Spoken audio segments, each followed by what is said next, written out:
زید حامد صاحب، مولانا فضل الرحمان صاحب کے حوالے سے کچھ ان آفیشل سٹیٹمنٹس جو میری نظر سے گزری، کچھ بہت سے لوگ جو وہاں کے عام آدمی جو افغانستان میں موجود ہے بات کرتا ہے، انہوں نے حال ہی میں کابل میں مولانا فضل الرحمان صاحب کے خلاف اور سراج الحق صاحب کے خلاف مظاہرے بھی کیے. ساتھ ساتھ ان کا مطالبہ یہ تھا کہ اگر آپ کو ملا فضل اللہ چاہیے تو مولانا فضل الرحمان صاحب ہمیں دے دیں.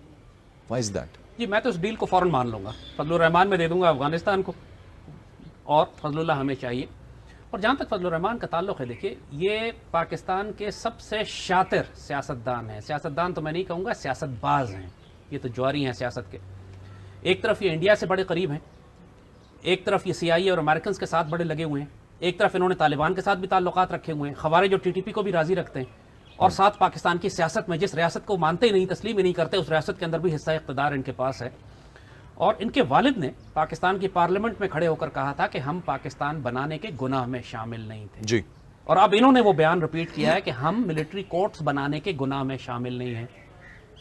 اور اسی لیے ہم نے عرض کیا کہ استغفر اللہ العظیم، علماء سو کی جو بدترین شکل آپ دیکھنا چاہتے ہیں تو وہ فضل الرحمان ہیں، جو دین کا نام لے کر سوائے اپنے ناپاک اور پلیت نفسانی خواہشات کو پورا کرنے کے اور کوئی چیز ان کے پاس نہیں ہے. ملک و ملت کے دشمن ہیں یہ صاحب.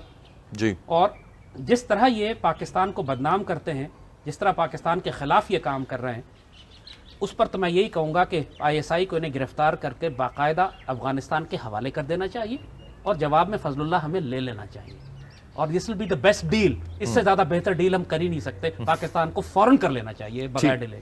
ساتھ ساتھ سر میں جاننا چاہوں گا لال مسجد کے حوالے سے. جب 16 دسمبر کا سانحہ پیش آیا، اس کے بعد لال مسجد کے خطیب مولانا عبدالعزیز نے ایک ٹیلی ویژن پروگرام میں جب ان سے کہا گیا کہ آپ اس واقعے کی مذمت کرتے ہیں، انہوں نے انکار کیا. اس کے بعد بہت سے لوگوں نے اس پر ری ایکشن شو کیا، سول سوسائٹی نے ان کے خلاف احتجاج کیا، ان کے خلاف پرچہ بھی درج کیا گیا، لیکن اب تک کوئی ایکشن نہیں کیا جا رہا، نہ ان کی کوئی گرفتاری عمل میں آئی ہے.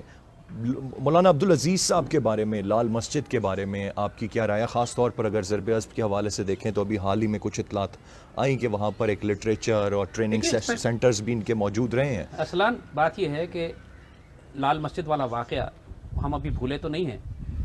پاکستان آرمی کے 30 سے 40 افسروں اور جوانوں کو شہید کرنے میں مولوی عبدالعزیز کا براہ راست کردار تھا. ہمارے آفسرز، ہمارے جوان، کمانڈوز کے شہید ہوئے. کم از کم 30-40 پاکستانی شہری آس پاس لال مسجد کے آس پاس میں شہید ہوئے ان کے ہاتھوں. یہ شخص شریعت کے اعتبار سے خوارج اور واجب القتل ہے، اور یہ صرف حکومت کی کمزوری ہے کہ ابھی تک اس پر ہاتھ نہیں ڈالا گیا، ورنہ فوجی عدالتیں بننے دیجیے. مجھے ذاتی طور پر کوئی شبہ نہیں ہے کہ اس کو گرفتار کر کے فوجی عدالت میں پیش کیا جائے گا اور یہ شخص سولی چڑھے گا. مجھے کوئی شبہ نہیں ہے انشاءاللہ اس میں. یہ جو کچھ یہ کر رہا ہے اور جو کچھ یہ آئندہ کرنا چاہتا ہے، وہ سوائے بغاوت، سوائے ایک خوارج کی جنگ کے، ایک مسلمانوں کو کافر اور مرتد ڈکلیئر کر کے پاکستان کی ریاست کو تباہ کرنے کے اور کوئی مشن اس شخص کا نہیں ہے. مگر ساتھ ساتھ ہم یہ بات